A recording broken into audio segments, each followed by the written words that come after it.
bagi mereka yang kencing kerap, jika mahu hidup lebih lama, jauhilah dua perkara ini. Walau suka, tetap tahan. Kenapa kencing kerap? Berapa tahun lagi boleh hidup? Kencing kerap di luar kawalan, bahayanya lebih teruk dari kanser hati.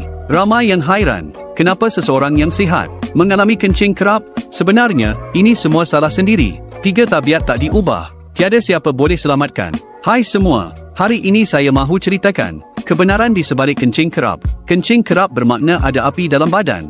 Walau cuba ubati, sia-sia. Ingat pesanan ini, boleh padamkan api. 99% orang tak tahu apa yang kurang menyebabkan kencing kerap. Ada kata kurang darah, ada kata kurang zat. Hari ini saya beritahu apa yang kurang. Kencing kerap sebenarnya gangguan kualiti. Aliran darah tersekat, menjejaskan metabolisme. Jangan bodoh lagi, hanya minum teh hepatik. Kencing kerap boleh dibaiki. Pil hepatik bukan bunuh toksin. Sebenarnya semua ini bayaran teks kepintaran. Saya ajar satu cara. Musuh utama kencing kerap lebih bernilai dari emas. Hanya beberapa puluh ringgit, 10 kali ganda lebih berkesan.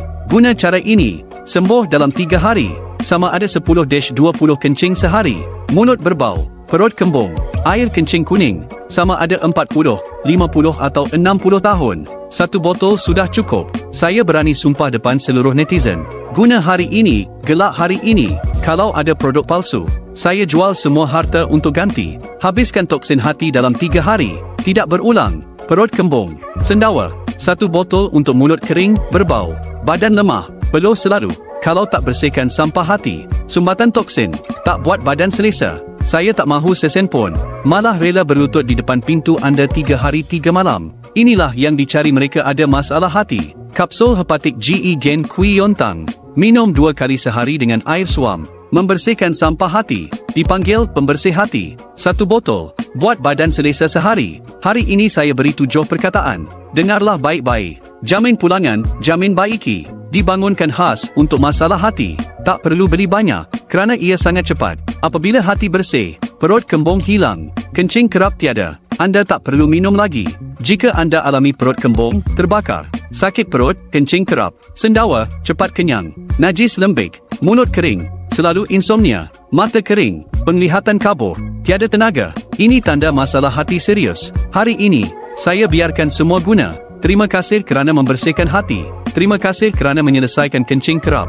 Badan ringan, sihat sejahtera. Saya berani janji, kerana produk ini berkualiti. 1 kapsul mengandungi GE Gen, batu hepatik. 2 kapsul sehari, bantu hati kembali segar. 18 tahun, tak perlu banyak cakap. Klik avatar sekarang untuk maklumat lanjut. PAK jenis kapsul pelindungan hati ini. Anda boleh berminat di tempat lain, tapi anda mesti membuat pesanan di sini. Anda boleh mendapatkan maklumat di tempat lain, tapi anda mesti selesaikan di sini. Kerana takut anda terlepas aktiviti sokongan hati terus dari jenama. Hari ini kilang memberi maklum balas kepada pengguna lama dan baru. Terus 3 kotak mengadakan promosi. Harga kilang dihantar terus. Jangan anggap ia murah. Nilainya sangat tinggi. Berani menentang masalah hati. Hati tidak sihat, cuba ia. Bangun separuh malam sendiri, cuba ia. Mata kering, cuba ia. Mulut kering pahit busuk, cuba ia. Air kencing warna kuning, suka kentut, cuba ia. Kuku bergarisan, mudah marah, masih cuba ia. Penat, tiada kuasa, tiada semangat, semua cuba ia. Jika anda sudah cuba pelbagai cara, hati tidak sihat, terus cuba ia berulang kali adalah betul. Sambil kilang hantar terus ke rumah. Segera klik pautan di bawah video. Beli beberapa kotak.